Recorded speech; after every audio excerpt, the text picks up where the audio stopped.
Covered in blood, my high school freshman daughter, Becky, who was supposed to have gone to my husband's family home with him, returned home bleeding from her forehead.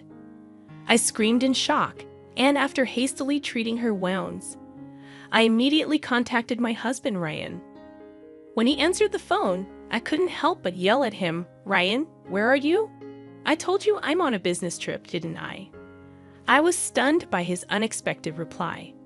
A while ago, I had seen him off with Becky 5 days earlier, heading to his family home. Before me stood my daughter, seriously injured. Seeing my confusion, Becky told me a shocking truth. My name is Kathy Hansen, a 40-year-old part-time housewife. My husband, Ryan, the same age as me, is a salesman who visits various schools to sell high school teaching materials. He always says trust is important, looking so cool being diligent and proper. Becky became a high school freshman this spring. Once a clingy child who couldn't leave my side, she's now so responsible that she cooks dinner while waiting for me to return from my part-time job. Life was peaceful with my husband and daughter, but 5 years ago, my mother became bedridden due to an internal illness. Since then, I've been busy juggling caregiving and my part-time job, unable to manage a visit to my in-laws except during the Christmas holidays. During such times, Ryan was safe, jokingly saying, "Don't overdo it. Aren't you lucky to have an understanding husband?" He would go to visit his family home alone, and though I felt terrible, I was grateful as I was overwhelmed with caring for my mother. 3 years ago, my mother-in-law passed away suddenly in an accident. My father-in-law, who was very close to her, became deeply depressed, and Ryan's visits to his family home became more frequent. Moreover, Ryan expressed his desire to take his dad on a trip to cheer him up and treat him to delicious meals with each visit. The expenses increased $300 to $500, but I couldn't complain about money as I hadn't been able to visit my in-laws myself. One day, Ryan mentioned the cost of his next visit. "I need $11,000 for my next trip home," he said. I doubted if such a large sum was really necessary for visiting back home, but he never explained the details of the expenses. It must be necessary, I thought, as a way of showing how thankful I am to my father-in-law. I convinced myself of this. However, due to the sudden expense, I had no choice but to temporarily withdraw money from the savings account I had set aside for Becky's school fees. I'll have to skip going to the beauty salon for a while and make sure not to dip into Becky's money again, I decided, beginning to save diligently and gradually returning money to Becky's account. As Becky's exams finally ended and things settled down, my father-in-law said, "I want to see my granddaughter again." "All right, I'll take Becky and Dad to eat seafood as a reward for their hard work." "Really?" "Yay." Seeing Becky's beaming smile, I stroked her head, saying, "Thank you for always being so patient." She never complained, even though she always had to endure and even helped with caring for my mother. I was filled with gratitude. Then, on the morning of their departure to visit my father-in-law, Becky said, "I'll buy some souvenirs and come back." I replied, "Have fun," and we were all smiling. Little did we know what was about to happen. 5 days after Ryan and Becky left for my in-laws, around noon, I was preparing lunch in the kitchen when I heard the front door rattle open. "Who is it?" I shouted, entering without ringing the doorbell. I was startled and headed to the entrance, only to find Becky standing there, bleeding from her forehead. What on earth happened? I let out a scream, almost in a shriek, desperately looking around for Ryan, but he was nowhere to be seen. Trembling, my eyes brought Becky inside, and I immediately called out to Ryan, "Ryan, where are you?" "I'm at work. Didn't I tell you that I left for a business trip the day after taking Becky to my parents' home?" I was confused, having heard nothing of this work, and more importantly, Becky had come home seriously injured. Ryan hung up quickly after saying, "She probably just fell. Don't take it too seriously. Girls her age tend to exaggerate." I couldn't possibly accept such a nonsensical story. While attending to Becky, I asked her, "Why are you injured? And did Dad leave for work?" Vicky, her face pale, kept her trembling lips sealed for a while. Then she whispered, Dad. He pushed me. Shocked, I gently rubbed Becky's back as I listened to her story. An unbelievable truth was exposed. Ryan had been keeping secrets from us, and he had injured Becky when she discovered them. That's not all. He threatened her while she was bleeding, saying, "If you tell anyone about this, next time it won't just be an injury." Becky had managed to escape from my in-laws' house when Ryan hesitated, and my father-in-law returned home. Fortunately, she had some money with her and was able to take the bus back home. How anxious she must have been, hiding her injury all the way here. I vowed never to forgive anyone who hurts my sweet Becky. I was angry not only at Ryan for abusing Becky, but also at the secrets he had kept. After hearing everything from Becky, I was about to call my father-in-law, ready for revenge. I was shocked to see numerous missed calls from him on my phone. "Oh, I'm sorry. I didn't notice the phone while I was cooking. I apologized." "No, it's fine." More importantly, I heard Becky had to rush back due to some urgent matter.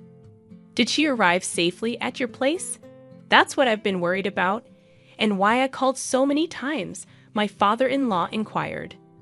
Hearing his words left me speechless. My husband, Ryan, had fabricated such a lie to cover up the fact that our daughter, whom he had injured, had fled back to our home. I then spilled everything to my father-in-law, who was oblivious to it all. "Becky is fine. I'm taking her to the hospital, but I can't forgive Ryan. Can you keep him at your house a bit longer?" "I want to give him a piece of my mind," I requested. My father-in-law immediately agreed, promising his cooperation. He said he would cunningly persuade Ryan to stay at their home for a while longer. In the meantime, I ran around making preparations for a confrontation with my husband. 5 days later, after completing the investigation into Ryan's secrets, I was on my way to my in-laws' house. Just as I was about to ring the doorbell, I saw Becky running up to me, out of breath. "Mom, wait for me. Didn't I tell you to wait at home? I can't just sit around. I have to confront him about what he did to me." I had planned to go into my in-laws' house alone, not wanting Becky to witness the argument between my husband and me. But it seemed Becky didn't want to just stay put. "I think I have a right to speak up too," Becky said, unyielding. Reluctantly, I agreed. I accepted her anger and decided to fight this together. We were greeted by my father-in-law, who was already aware of the plan. Entering the living room, we found Ryan, who appeared to have just woken up, lounging in his pajamas and watching TV. "Oh, weren't you supposed to be on a business trip, Ryan?" Startled by my sudden voice, Ryan jumped up. He started making lame excuses about how he was supposed to go, but then didn't need to. "Well, that doesn't matter now. What I want to know about is Vicky's injury," I stated firmly. "Oh, that clumsy her. Seems like she fell down the stairs and hit her forehead," Ryan replied. I was about to yell at my husband for feigning ignorance, but my father-in-law spoke first. "Enough. I know that Becky's injury is your fault," he said sternly. Becky chimed in, "Yeah, that's right." And I glared at Ryan, feeling cornered. Ryan started to look nervous, but then suddenly seemed to have an idea and argued back. "As if you have the right to talk. You never visited my parents, but I was the one taking care of them," Ryan said, smug and grinning, thinking I wouldn't be able to say anything. Indeed, I had kept quiet before, thinking he was right. But after hearing Becky's story, I knew Ryan's words were full of lies. "Oh, really? Leaving all the housework to your daughter and not spending time with your father is called taking care of the family?" "Yeah, ever since you brought me here, you've been lazing around at home," I retorted, feeling the weight of frustration. "Shut up. This is just a one-time thing. Usually, I'm the one working hard," Ryan snapped back. Watching Ryan boast, I pulled out my father-in-law's account of household expenses that I had previously obtained. It detailed not only the money in and out, but also how Ryan spent his time at his parents' house. "Let me tell you what's written here," I began, pointing to the document. June 10th, gave Ryan $200 for transportation. He lazed around all day as usual, went out at night, and returned in the morning. Food expenses increased because of Ryan's presence. I calmly read out the details. According to this, every time Ryan visited, he lied about me not giving him transportation money and received cash from his father. Taking advantage of my absence, Ryan had painted me as a stingy, evil wife to gain sympathy from his father. How can you not be ashamed of mooching off your parents at your age and getting all sorts of help too? I questioned, feeling sorry for him initially, thinking he didn't have any money and tried to help out. All that was a lie too. Cornered by our accusations, Ryan fell silent at a loss for words. What have you been using all that money for, I wonder? Well, no need to say anything. You're probably just thinking of another pathetic lie. Ignoring Ryan's mumbling, I presented a photo in front of him. You needed so much money because you were splurging at places like this, right? How do you know about this place? Surprised that I knew about it, the color drained from his face. The secret that Becky had discovered while Ryan was visiting his parents was this.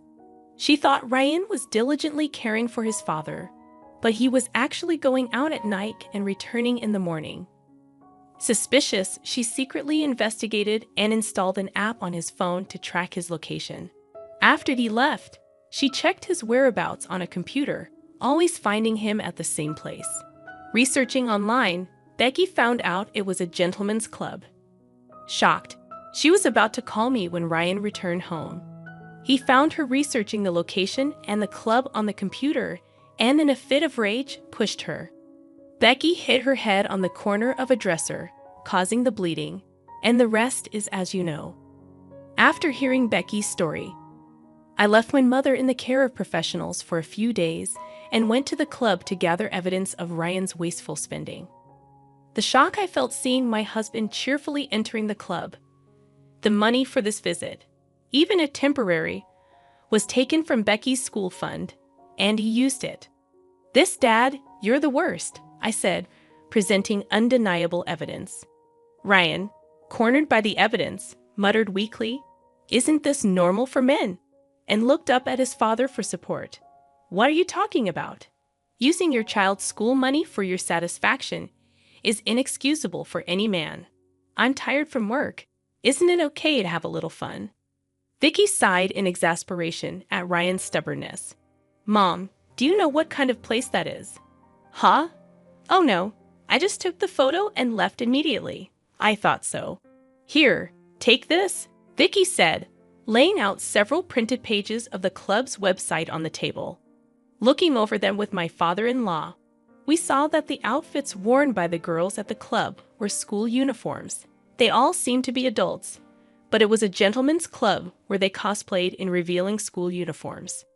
Seeing this, I thought to myself, exposing my daughter of this age to such a world. I was filled with anger, but Becky seemed unfazed. "So, Dad, you like this kind of stuff, huh?" "Gross," she commented, handing the papers to Ryan with a shudder, as if the idea was repulsive. "Well, you don't have to say it like that, you know. If your clients at the schools found out about your love for girls with uniforms, it could be a big problem, right? I doubt your company, which sells educational materials to schools, would want to keep an employee with such hobbies," I said with an icy stare. Ryan turned pale. I quickly grabbed Ryan's schedule book, which was left in his business bag, and found it easily. "Looking at this now, I know all the schools you've been visiting. Maybe I should inform your clients about your wonderful hobby. Please spare me that.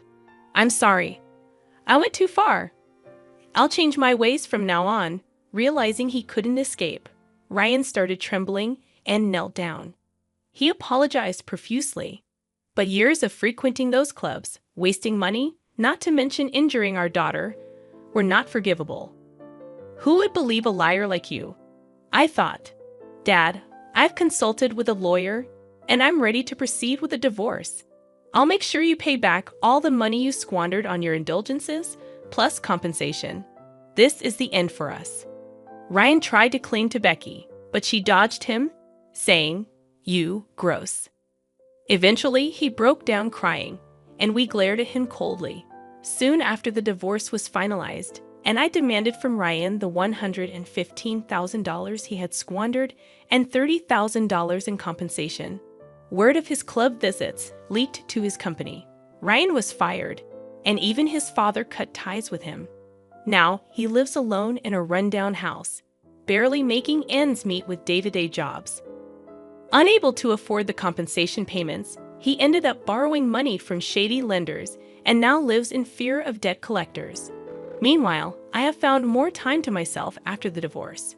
With Becky's help, my mother's health improved significantly, and she no longer needs care.